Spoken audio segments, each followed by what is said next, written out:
If you've forgotten your PIN or you need to set one up, you're probably frustrated and wondering how to fix it, so don't worry, I got you covered, and in this video, I'm going to walk you through the simple steps to find or reset your Amazon Prime Video PIN.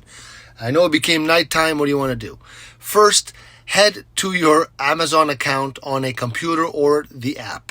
Now go to the Accounts and Lists, okay? Accounts and Lists, and choose your account. Look for Video Settings, and then click on Parental Controls. Here you're going to be able to find the PIN settings. So if you're struggling, try resetting your PIN by selecting Change PIN in the same menu. You're going to receive a code to your email or your phone, and it's super easy to reset. All right?